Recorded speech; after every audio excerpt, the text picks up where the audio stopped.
राधे राधे, हरे कृष्णा। आप सभी का दिन शुभ हो। आज दिनांक है 4 नवंबर और दिन है मंगलवार और आज कार्तिक मास के शुक्ल पक्ष की चतुर्दशी तिथि है, जिसे बैकुंठ चतुर्दशी रूप चौदस के नाम से जाना जाता है। आज का दिन अत्यंत शुभ है, इसीलिए आज के कार्तिक मास महात्म के 29वें अध्याय को सुनने से पहले आप सुनिए भक्ति और मुक्ति प्रदायिनी यह दुर्लभ कथा। एक नगर में एक सेठ और सेठानी रहते थे और सेठानी रोज विष्णु भगवान की पूजा करती थी। सेठ को उनका पूजा करना बिल्कुल भी अच्छा नहीं लगता था। इसी वजह से एक दिन सेठ ने सेठानी को घर से निकाल दिया। घर से निकलने पर वह जंगल की ओर गई तो देखा कि 4 आदमी मिट्टी खोदने का काम कर रहे थे। उसने कहा कि मुझे नौकरी पर रख लो, तो उन्होंने उसे रख लिया। लेकिन मिट्टी खोदने से सेठानी के हाथों में छाले पड़ गए और उसके बाल भी उड़ गए। वह आदमी कहते हैं कि बहन, लगता है कि तुम अच्छे घर की महिला हो, तुम्हें काम करने की आदत नहीं है। तुम ये काम रहने दो और हमारे घर का काम कर दिया करो। वह चारों आदमी उसे अपने साथ घर ले गए और वह 4 मुट्ठी अनाज लाते और सभी बांटकर खा लेते। एक दिन सेठानी ने कहा कि कल से 8 मुट्ठी अनाज लाना। अगले दिन वह 8 मुट्ठी अनाज लाए और सेठानी पड़ोसन से आग मांग लाई। उसने भोजन बनाया, विष्णु भगवान को भोग लगाया, फिर सभी को खाने को दिया। सारे भाई बोले, बहन, आज तो भोजन बहुत स्वादिष्ट बना है। सेठानी ने कहा कि भगवान का जूठा है तो स्वाद तो आएगा ही। अब इधर सेठानी के जाने के बाद सेठ भूखा रहने लगा और आस पड़ोस के सारे लोग कहने लगे कि सेठ जी तो सेठानी के भाग्य के खाते थे। एक दिन सेठ अपनी सेठानी को ढूंढने चल पड़ा। उसे ढूंढते हुए वह उसी जंगल में पहुंच गया जहां वह चारों आदमी मिट्टी खोद रहे थे। सेठ ने उन्हें देखा तो कहा, भाई, मुझे भी काम पर रख लो। उन आदमियों ने उसे काम पर रख लिया, लेकिन मिट्टी खोदने से उनके भी हाथों में छाले पड़ गए और बाल बिखर गए। उनकी यह दशा देखकर चारों बोले, लगता है तुम्हें काम करने की आदत नहीं हो, तुम हमारे साथ चलो और हमारे घर में रह लो। सेठ उन चारों आदमियों के साथ उनके घर चला गया और जाते ही उसने सेठानी को पहचान लिया, लेकिन सेठानी घूंघट में थी तो सेठ को देख नहीं पाई। सेठानी ने सभी के लिए भोजन तैयार किया और हर रोज की भांति विष्णु भगवान को भोग लगाया। उसने उन चारों भाइयों को भोजन परोस दिया, लेकिन जैसे ही वह सेठ को भोजन देने लगी तो विष्णु भगवान ने उसका हाथ पकड़ लिया। भाई बोले कि बहन, ये तुम क्या कर रही हो? वह बोली, मैं कुछ नहीं कर रही हूँ, मेरा हाथ तो विष्णु भगवान ने पकड़ लिया है, मेरा हाथ हिलडुल नहीं रहा है। भाई बोले, हमें भी विष्णु भगवान के दर्शन कराओ। तो उसने भगवान से प्रार्थना की कि हे प्रभु, आप प्रकट हो जाइए। अब भगवान विष्णु प्रकट हो गए और सभी ने दर्शन किए। सेठ ने सेठानी से क्षमा मांगी और सेठानी को साथ चलने को कहा तो भाइयों ने अपनी बहन को बहुत सा धन देकर विदा किया। अब सेठानी के साथ सेठ भी भगवान विष्णु की पूजा करने लगे और उसके परिणाम स्वरूप उनके घर में पहले से भी कई गुना अधिक अन्न धन भर गया। हे विष्णु भगवान, जैसी भक्ति आपने सेठ के हृदय में प्रकट की, वैसी ही भक्ति आप सभी को प्रदान करना। हे विष्णु भगवान, इस कहानी को कहते सुनते हुंकारा भरते सबका कल्याण करना। भगवान की कथाओं को सुनने से एक पिशाच को उसके दुखदायी जीवन से मुक्ति मिल गई थी। गोकर्ण और धुंधकारी की कथा। प्राचीन काल में नर्मदा नदी के किनारे बसे एक नगर में आत्मदेव नाम के एक सदाचारी धर्मनिष्ठ ब्राह्मण रहा करते थे। उनकी पत्नी का नाम धुंधली था। वह सुंदर थी और अन्य गृह कार्य में भी निपुण थी, किंतु बहुत बोलने वाली, कृपणा, कलह प्रिय और दूसरों के झगड़ों में आनंद लेने वाली थी। आत्मदेव अपनी पत्नी के साथ संतुष्ट थे, किंतु उन्हें इस बात का बड़ा दुख था कि उनकी कोई संतान नहीं थी। इसके लिए उन्होंने बहुत दान पुण्य किए, किंतु सब व्यर्थ गया। अंत में दुखी होकर उन्होंने एक दुखद निर्णय लिया और एक दिन चुपचाप वन में चले गए। वन में जाकर वे तालाब में कूदकर आत्महत्या करने ही वाले थे कि वहां पर एक प्यास से व्याकुल सन्यासी आ गए और उन्होंने आत्मदेव को आत्महत्या करने से रोका। तथा उसे चिंतित देखकर आत्मदेव के समीप पहुंचे और उसके दुख का कारण पूछा। आत्मदेव उनके समीप पहुंचे और उनके चरणों पर सिर रखकर फूट फूट कर रोने लगे। सन्यासी महात्मा के पूछने पर आत्मदेव ने अपने कष्ट की बात बतलाई और पुत्र प्राप्ति का उपाय पूछा। सन्यासी ने योग बल से उसकी भाग्य रेखा देखकर बताया कि तुम्हारे भाग्य में 7 जन्मों तक कोई पुत्र नहीं है। पुत्र प्राप्ति के मुंह को छोड़ दो। देखो, पुत्र के कारण ही महाराजा सगर और राजा अंग को भी अत्यंत दुख भोगना पड़ा था। सुख तो मोह को छोड़कर भगवान भजन करने में ही है, परंतु ब्राह्मण तो संतान पाने के लिए व्याकुल हो रहे थे। उन्होंने कहा, हे महात्मन, यदि आपने पुत्र प्राप्ति का उपाय नहीं बताया तो मैं यहीं आपके सामने ही प्राण त्याग दूंगा। अंत में विवश होकर सन्यासी ने ब्राह्मण को एक फल देते हुए कहा कि अब क्या किया जा सकता है, यह तुम्हारा दुराग्रह बलवान है, किंतु जो तुम्हें पुत्र होगा उससे तुम्हें सुख प्राप्त नहीं होगा, क्योंकि प्रारब्ध के विपरीत हट करने से कष्ट ही मिलता है। अच्छा, यह फल ले जाकर अपनी पत्नी को खिला दो, इससे उसे पुत्र होगा। तुम्हारी पत्नी 1 वर्ष तक सत्य बोले और मित्रता पूर्वक रहे, जीवों पर दया करे, दीनों को दान दे, केवल एक समय ही भोजन करें तो पुत्र धार्मिक उत्पन्न होगा। महात्मा फल देकर चले गए। ब्राह्मण आत्मदेव घर आकर सारा हाल अपनी पत्नी को कह सुनाया, परंतु आत्मदेव की पत्नी भी अद्भुत थी। उसने वह फल नहीं खाया, उल्टे अपने सखी के सामने रोने लगी कि सखी, यदि मैं यह फल खा लूं तो गर्भवती हो जाऊंगी, इससे मेरा पेट फूल जाएगा, मैं कुरूप दिखने लगूंगी, मैं दुर्बल हो जाऊंगी, फिर घर का कार्य कैसे होगा, तथा यदि कोई चोर डाकू आ गए तो मैं भारी पेट लेकर कैसे भाग पाऊंगी, गर्भस्थ शिशु टेढ़ा हो गया तो, मेरी मृत्यु हो गई तो, मैंने सुना है कि प्रसव से महान कष्ट होता है, मैं सुकुमारी उसे कैसे सहन कर पाऊंगी, मेरी तो असमय मृत्यु हो जाएगी, मेरी ननद मेरा सर्वस्व चुरा लेगी, और पुत्र के लालन पालन में भी स्त्री को बड़ा दुख होता है, मेरी समझ से तो बंध्या विधवा स्त्री ही सुखी है। इस प्रकार कुतर्क करके ब्राह्मण पत्नी ने वह फल नहीं खाया। कुछ ही दिनों बाद ब्राह्मण पत्नी की छोटी बहन उसके पास आई। ब्राह्मणी ने सब बातें उससे बताकर कहा, बहन, ऐसी दशा में मैं क्या करूं? उसकी बहन ने कहा, चिंता मत करो, मैं गर्भवती हूँ, बच्चा होने पर उसे मैं तुम्हें दे दूंगी, उसके बदले तुम मेरी पति को कुछ रकम दे देना। तुम गर्भवती के समान घर में गुप्त रूप से रहो, लोगों से कह दो कि तुम 6 महीने की गर्भवती हो, और मैं कह दूंगी कि मेरा पुत्र मर गया है। तुम्हारे घर प्रतिदिन आकर मैं तुम्हारे पुत्र का पालन पोषण करूंगी, और इस फल को तुम उस गाय को दे दो। ब्राह्मण पत्नी ने फल को गाय को दे दिया और पति से कह दिया कि मैंने फल खा लिया है।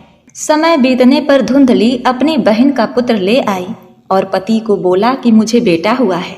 बड़ा भारी उत्सव मनाया गया, नामकरण संस्कार हुआ।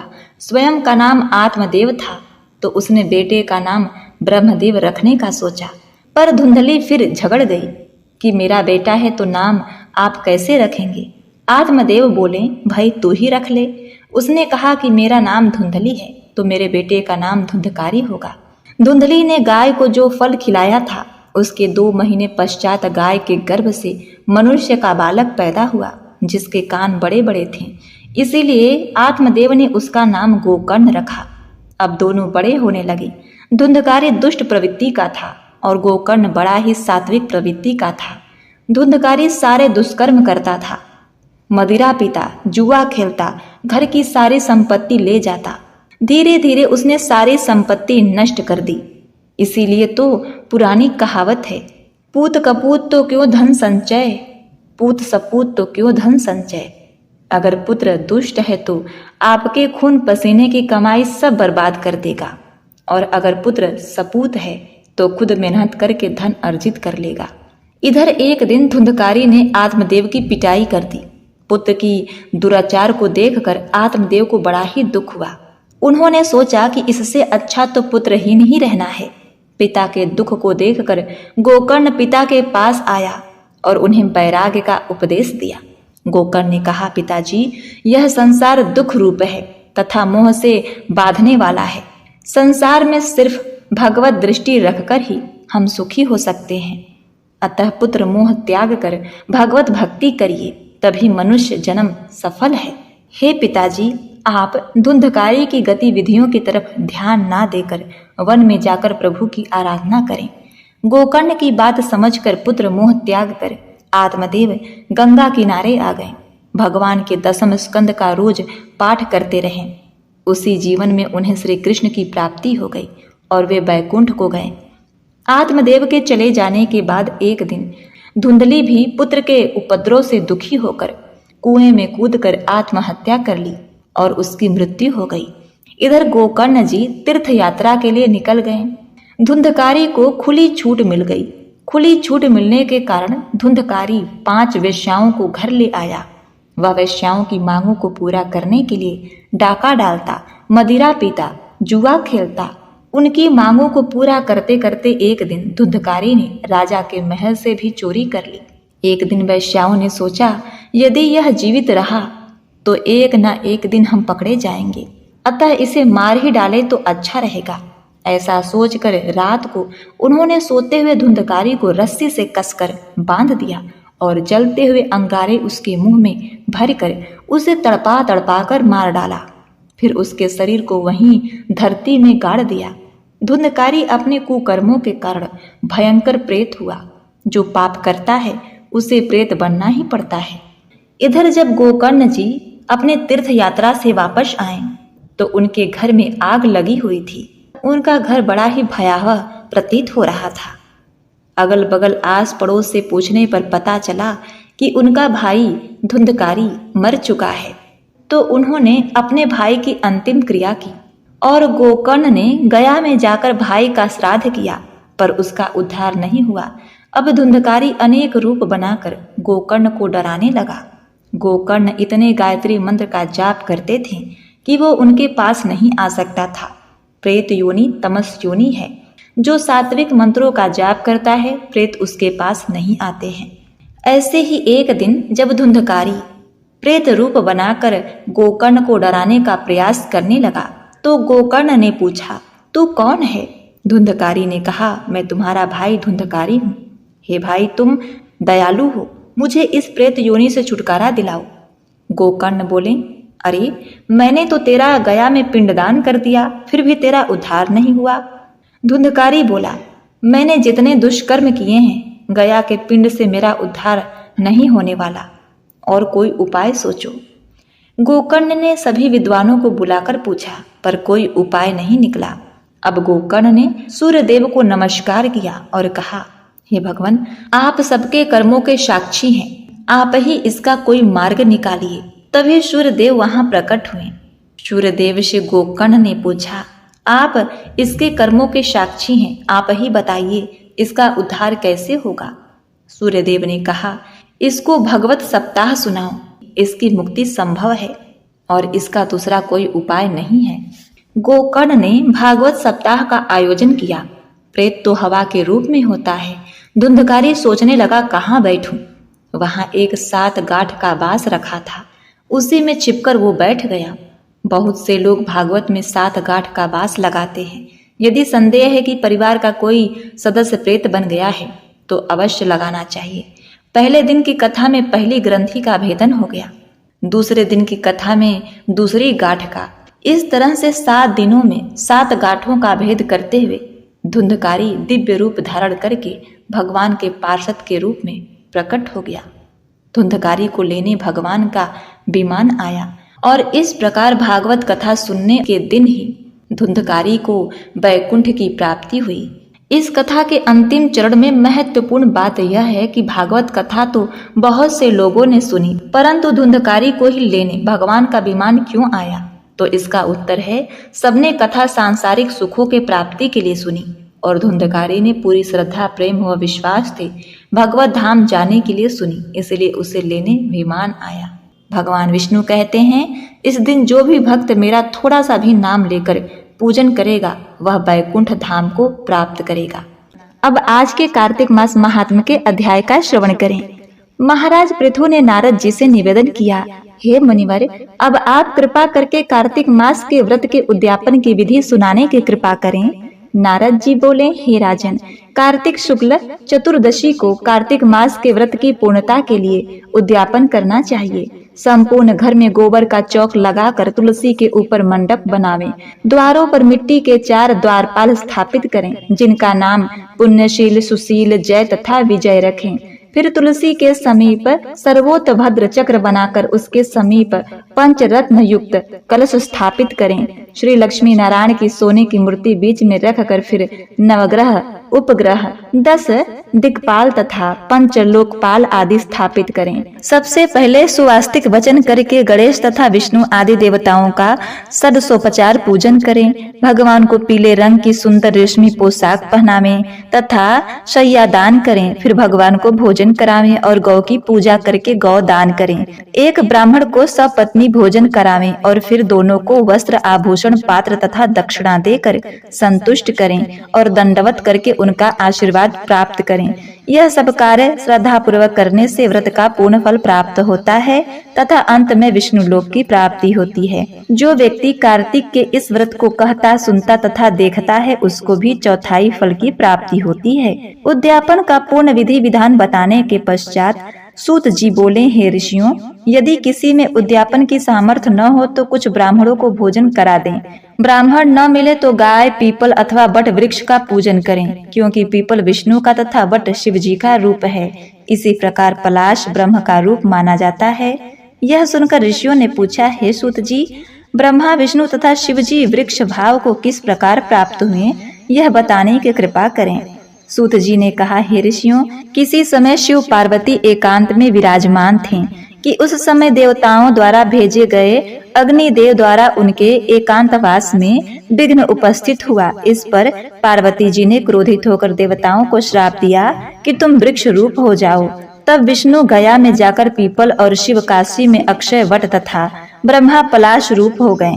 बस तभी से पीपल तथा वट वृक्ष का पूजन होता है। तब ऋषियों ने पूछा कि शनिवार को पीपल का पूजन होता है मगर रविवार को नहीं, इसका क्या कारण है, कृपा करके बताइए। सूत जी ने कहा, हे ऋषियों, समुद्र मंथन के समय 14 रत्नों में से कौस्तुभ मणि तथा लक्ष्मी जी को प्राप्त करने के बाद विष्णु भगवान लक्ष्मी जी से विवाह करने को उद्धृत हुए।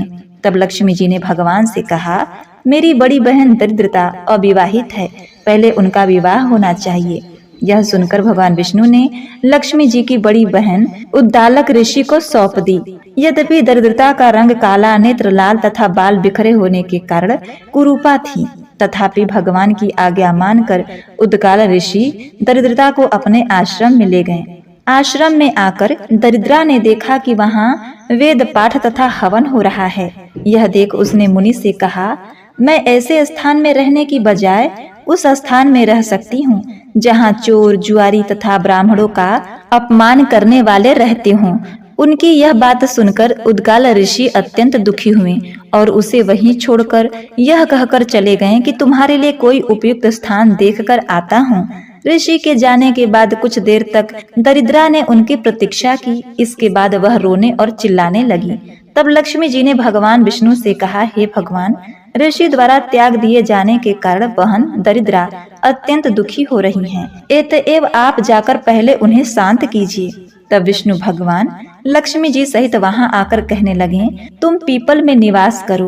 पीपल हमारा ही अंश है। जो कोई कार्तिक की पूर्णिमा को पीपल का पूजन करेगा वह हमें प्राप्त होगा और उसके यहाँ लक्ष्मी का वास होगा।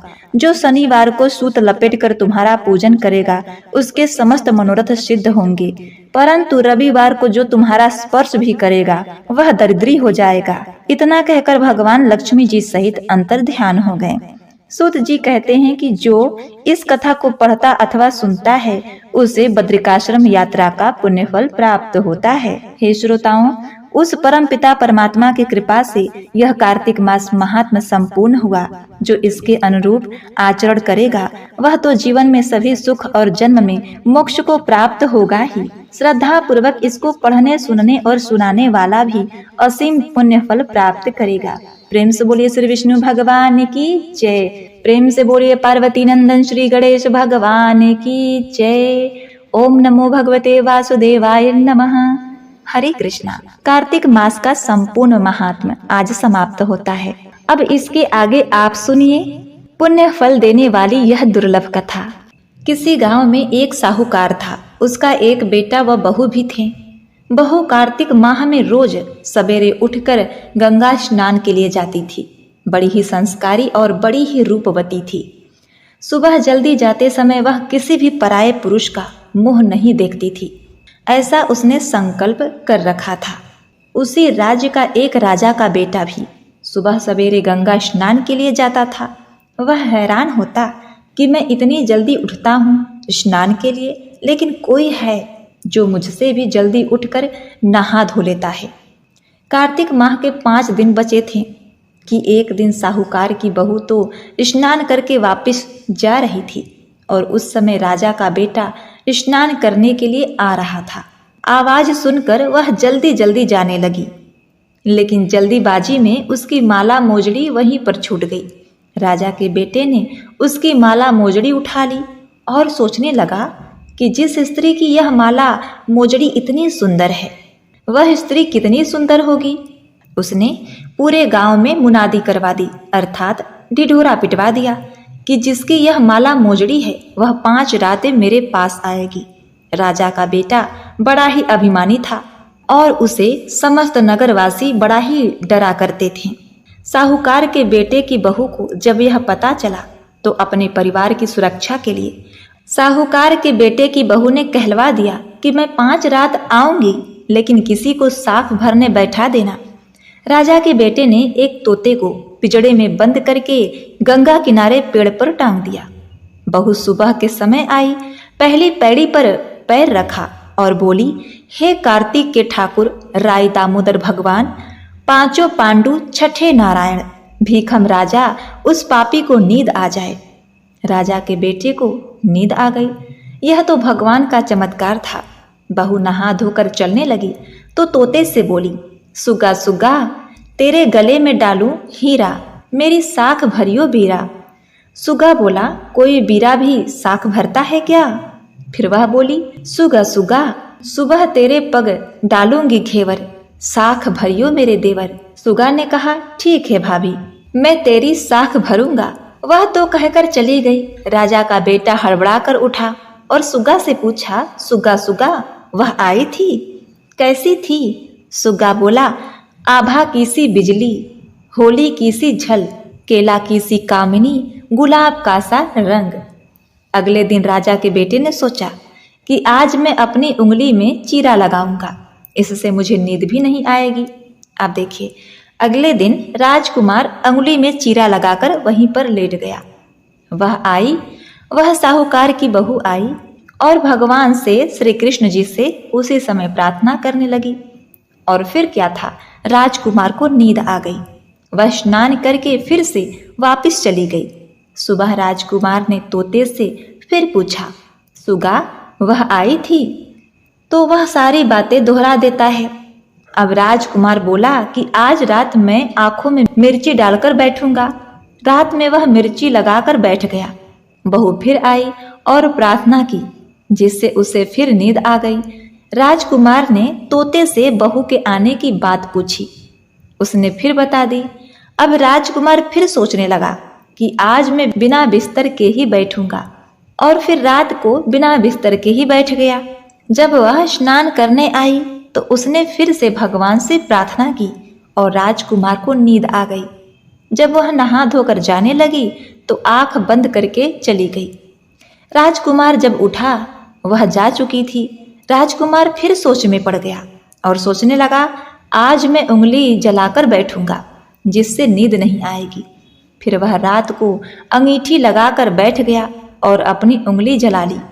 साहूकार की बहू आई और वह भगवान से प्रार्थना करने लगी कि आपने 4 रातें तो निकाल दी, अब यह रात और निकाल दो, हे भगवान कृपा करो।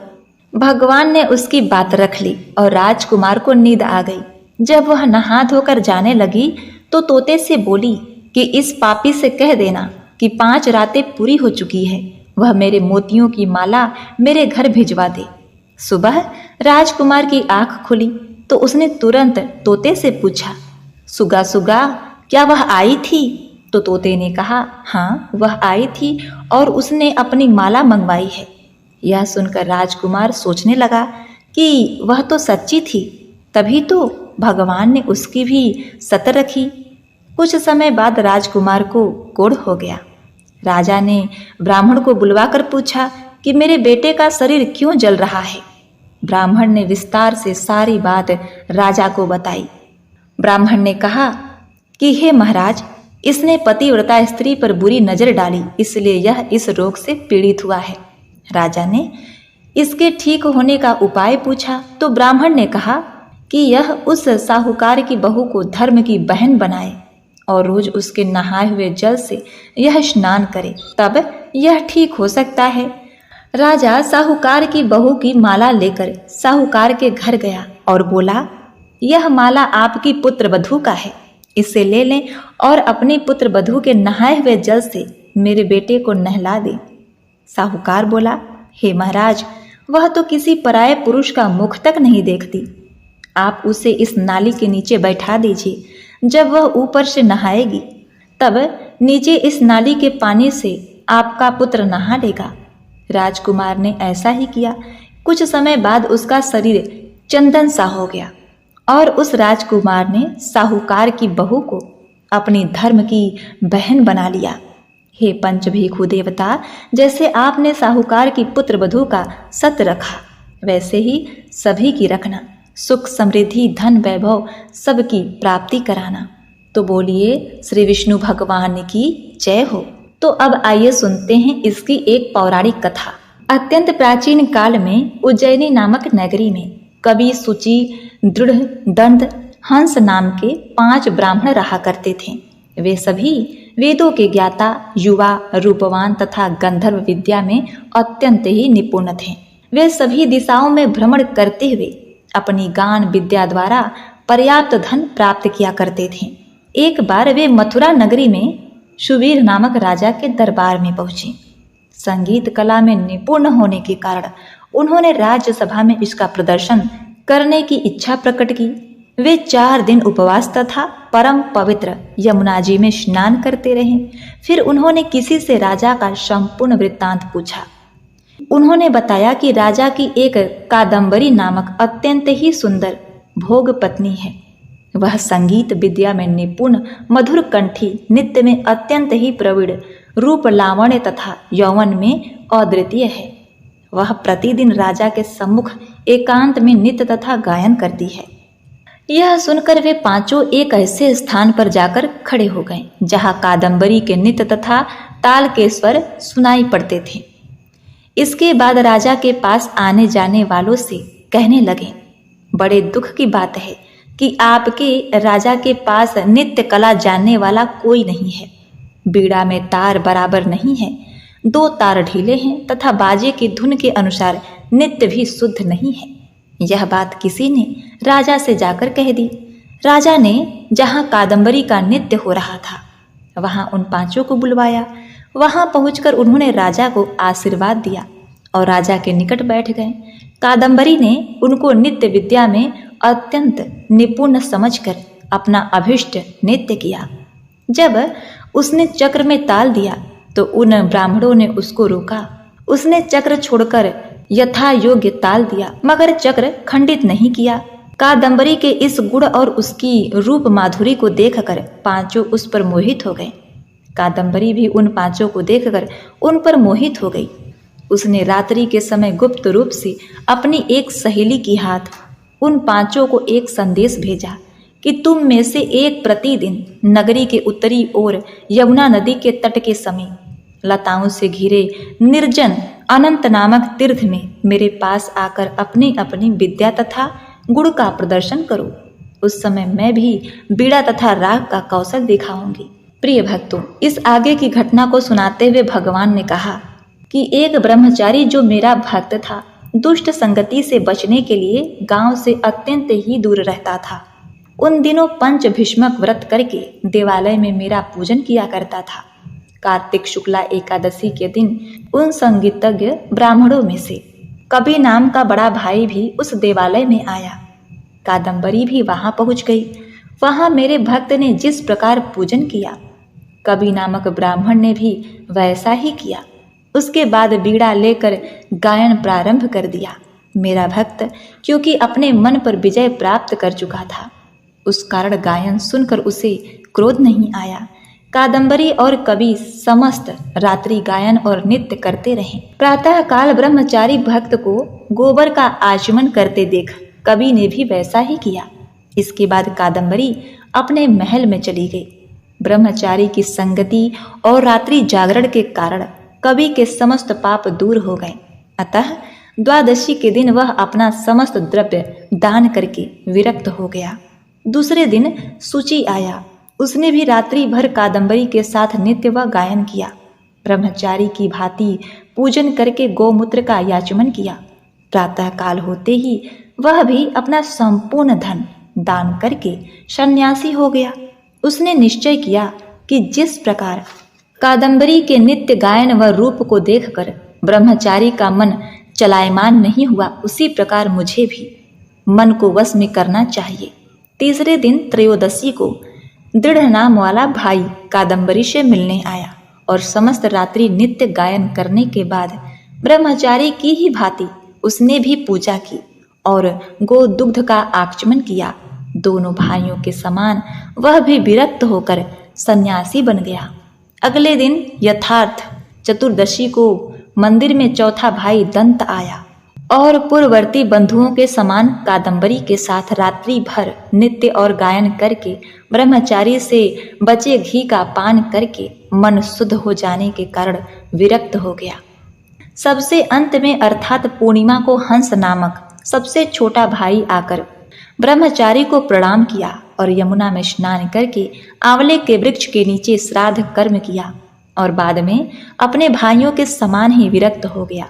इस प्रकार पांचों भाइयों ने एक एक दिन यह व्रत किया। कथा समाप्त करते हुए भगवान श्री कृष्ण ने कहा कि हे भीष्म, कार्तिक मास में तुम्हारा पूजन व दान पुण्य करने से करोड़ों यज्ञों के समान फल प्राप्त होता है। उधर राजा ने नित्य प्रति रात्रि में कादम्बरी के मंदिर में जाने का समाचार पाकर उसे महल में बंद करा दिया, जिससे वह मंदिर न जा सकी। कार्तिक मास में हमारे सामने नित्य गायन करने के कारण वह कादम्बरी अगले जन्म में द्रौपदी हुई। हंस नाम वाला ब्राह्मण आंवले के वृक्ष के नीचे श्राद्ध आदि करने से युधिष्ठिर हुआ। एकादशी के जागरण के कारण कवि अर्जुन, सूची सहदेव, दंत नकुल तथा दृढ़ वाला ब्राह्मण पराक्रमी भीम हुआ। हे भीष्म जी, वस्तुतः पूर्व जन्मों में पांडवों द्वारा किए गए इस व्रत के कारण ही मैं उनके वशीभूत हूँ। तो प्रिय भक्तगणों, आपने जो इस कथा को सुना, गंगा पुत्र भीष्म ने भगवान श्री कृष्ण से यही पूछा था कि उन्हें पांचों पांडवों और द्रौपदी इतनी प्रिय क्यों हैं। तो भगवान श्री कृष्ण ने इस कथा को सुनाया और उन्हें यह वरदान दिया, आपके वजह से ही यह व्रत पंच भीष्म के नाम से जाना जाएगा और जो भी इस व्रत को करेगा वह सभी कार्यों में सफल होगा। इस कहानी को सीता माता कहती थी और प्रभु श्री राम सुना करते थे। एक दिन श्री राम भगवान को किसी काम के लिए बाहर जाना पड़ा तो सीता माता कहने लगी, भगवान, मेरा तो 12 वर्ष का नित नेम है, अब आप बाहर जाएंगे तो मैं अपनी कहानी किसे सुनाऊंगी। तब श्री राम जी ने कहा, सीते, आप कुएं की पाल पर जाकर बैठ जाना और वहां पर जो भी औरतें पानी भरने आएंगी उन्हें अपनी कहानी सुना दिया करना। सीता माता कुएं की पाल पर जाकर बैठ गईं। तभी एक स्त्री आई। उसने रेशम की जरी की साड़ी पहन रखी थी और सोने का घड़ा ले रखा था। सीता माता उसे देखकर कहने लगी, बहन, मेरा 12 वर्ष का नितनेम सुन लो। पर वह स्त्री बोली, मैं तुम्हारा नितनेम सुनूंगी तो मुझे घर जाने में देर हो जाएगी और मेरी सास मुझसे झगड़ा करेगी। इसलिए उसने कहानी नहीं सुनी और अपने घर चली गई। लेकिन उसके घर जाते ही उसके रेशम की जरी की साड़ी फट गई। सोने का घड़ा मिट्टी के घड़े में बदल गया। सासू ने देखा तो पूछा, अरे बहू, यह किसका दोष अपने सिर लेकर आई है। बहू बोली, माँ जी, कुएं पर एक औरत थी, उसने अपनी कहानी सुनाने के लिए कहा, लेकिन मैंने नहीं सुनी। शायद उसी का यह फल मुझे मिला है। बहू की बात सुनकर अगले दिन वही साड़ी और वही घड़ा लेकर सास कुएं के पाल पर गई। सास को वहीं पर सीता माता बैठी मिली तो माता सीता ने कहा, बहन मेरी कहानी सुन लीजिए। सासू बोली, एक बार छोड़ो, मैं तो 4 बार कहानी सुनूंगी। तब सीता माता बोली, राम आए लक्ष्मण आए, देश के पुजारी आए, नित नियम का नेम लाए, आओ राम बैठो राम, तपी रसोई जीमो राम, माखन मिश्री खाओ राम, दूध बतासा पियो राम, सूत के पालना मोठो राम, शाल दुसाला पोठो राम, शाल दुसाला ओढ़ो राम, जब बोलू राम ही राम, राम सवारे सबके काम, खाली घर भंडार भरेंगे, सबका बेड़ा पार करेंगे, श्री राम जय राम जय राम जय जय राम। सासू बोली, बहन कहानी तो बहुत अच्छी लगी। फिर कहानी सुनकर सासू घर चली आई और उसकी साड़ी फिर से रेशम जरी की बन गई। मिट्टी का घड़ा भी फिर वापस से सोने के घड़े में बदल गया। बहू ने देखा तो कहने लगी, सासू माँ आपने यह सब कैसे किया? तो सासू बोली, बहू तू दोष लगा कर आई थी और मैं अब दोष उतार कर आ रही हूँ। बहू ने पूछा, माँ जी वह कुएं वाली स्त्री कौन है? सासू ने बताया, वह तो सीता माता थी। वह पुराने से नया कर देती हैं, खाली घर में भंडारे भर देती हैं। वह लक्ष्मी जी का वास घर में कर देती हैं और मनुष्य की जो भी इच्छा हो उसे पूर्ण कर देती हैं। बहू बोली, माँ जी फिर तो ऐसी कहानी मुझे भी सुना दो। सास बोली, ठीक है तुम भी सुनो। फिर सास ने कहानी शुरू की। राम आए लक्ष्मण आए, देश के पुजारी आए, नित नियम का नेम लाए, आओ राम बैठो राम, तपी रसोई जीमो राम, माखन मिश्री खाओ राम, दूध बताशा पियो राम, सूत के पालना मोठो राम, शाल दुसाला पोठो राम, शाल दुसाला ओढ़ो राम, जब बोलू राम ही राम, राम सवारे सबके काम, खाली घर भंडार भरेंगे, सबका बेड़ा पार करेंगे, बोलो श्री राम जय राम जय राम जय जय राम। कहानी सुनकर बहू बोली, माँ जी कहानी तो बहुत अच्छी है। सासू ने कहा, ठीक है अब से इस कहानी को रोज किया करेंगे। अब सास बहू रोज सवेरे उठती, नहाती धोती, पूजा पाठ करने के बाद नित नेम की सीता माता की कहानी कहती। तो एक दिन की बात है, उनके यहाँ पड़ोसन की एक औरत आई। बोली, बहन जरा आग तो देना। तो बहू बोली, आग तो हमने अभी जलाई नहीं है। पड़ोसन बोली, तो फिर सुबह सुबह 4 बजे से उठकर क्या कर रही हो? तो उसने कहा कि हम तो सुबह सुबह उठकर पूजा करते हैं, फिर सीता माता की नित नेम की कहानी सुनते हैं। पड़ोसन ने उसकी बात सुनकर फिर कहा, सीता माता की कहानी सुनने से क्या मिलता है? तब वे दोनों बोली, सीता माता की कहानी कहने से घर में भंडारे भर जाते हैं, सारे काम पूर्ण हो जाते हैं, मन की इच्छा भी पूरी होती है। पड़ोसन ने कहा, बहन अगर ऐसा होता है तब फिर मुझे भी कहानी सुना दो। तब बहू बोली, ठीक है तुम भी यह कहानी सुन लो। राम आए लक्ष्मण आए, देश के पुजारी आए, नित नियम का नेम लाए, आओ राम बैठो राम, तपी रसोई जीमो राम, माखन मिश्री खाओ राम, दूध बताशा पियो राम, सूत के पालना मोठो राम, साल दुसाला पोठो राम, शाल दुसाला ओढ़ो राम, जब बोलू राम ही राम, राम सवारे सबके काम, खाली घर भंडार भरेंगे, सबका बेड़ा पार करेंगे, श्री राम जय राम जय जय राम। पड़ोसिन ने इस कहानी को सुना तो कहने लगी, बहन कहानी तो बड़ी सुंदर लगी। अब वह पड़ोसिन भी सीता माता की नित नेम की कहानी कहने लगी। कहानी कहने से सीता माता ने पड़ोसन के भी धन के भंडारे भर दिए। देखते ही देखते अब पूरे मोहल्ले में नित नेम की कथा चल पड़ी और हर किसी की मनोकामना पूर्ण होने लगी। हे सीता माता, जैसे आपने उन सभी के भंडारे भरे वैसे ही हमारे भी भरना। कहानी कहने वाले, सुनने वाले और हुंकारा भरने वाले सबके भरना। सभी प्रेम से बोलिए सीता मैया की जय। जय श्री राम। प्रिय भक्तगणों, अब आप श्री तुलसी माता की आरती का श्रवण करें। तुलसी महारानी नमो नमो, हरि की पटरानी नमो नमो, तुलसी महारानी नमो नमो, हरि की पटरानी नमो नमो। धन तुलसी पूरन तप कीनो, धन तुलसी पूरन तप कीनो। शालिग्राम बनी पटरानी नमो नमो, तुलसी महारानी नमो नमो, हरि की पटरानी नमो नमो। जाके पत्र मंजरी कोमल, श्रीपति कमल चरण लपटानी नमो नमो, तुलसी महारानी नमो नमो, हरि की पटरानी नमो नमो। धूप दीप नैवेद्य आरती, पुष्पन की वर्षा बरसानी नमो नमो, तुलसी महारानी नमो नमो, हरि की पटरानी नमो नमो।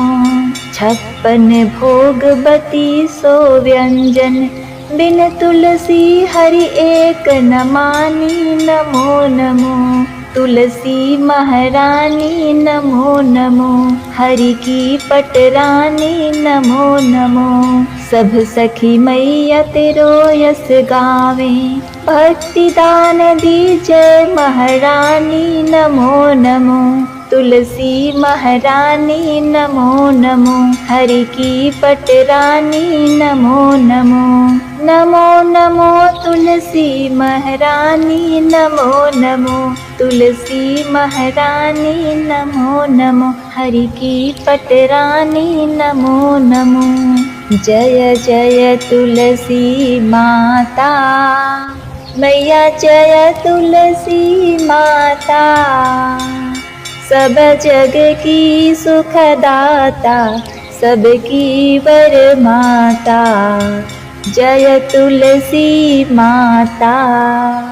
सब योगों से ऊपर, सब रोगों से ऊपर, रज से रक्ष करके सबकी भव त्राता। जय तुलसी माता। बटु पुत्री है श्यामा, सुरबली ग्रामा। विष्णु प्रिया जो नर तुमको सेवे, सो नर तर जाता। जय तुलसी माता। हरि के शीश विराजत, त्रिभुवन से हो वंदित। पतित जनों की तारिणी, तुम हो विख्याता। जय तुलसी माता। लेकर जन्म विजन में, आई दिव्य भवन में। मानव लोक तुम्हीं से, सुख संपत्ति पाता। जय तुलसी माता। हरि को तुम अति प्यारी, श्याम वर्ण सुकुमारी। प्रेम अजब है उनका, तुमसे कैसा नाता। जय तुलसी माता। हमारी विपत्ति हरो तुम, कृपा करो माता। जय तुलसी माता। जय जय तुलसी माता। मैया जय तुलसी माता। सब जग की सुखदाता, सबकी वर माता। मैया जय तुलसी माता। प्रेम से बोलिए तुलसी मैया की जय। ओम नमो भगवते वासुदेवाय नमः।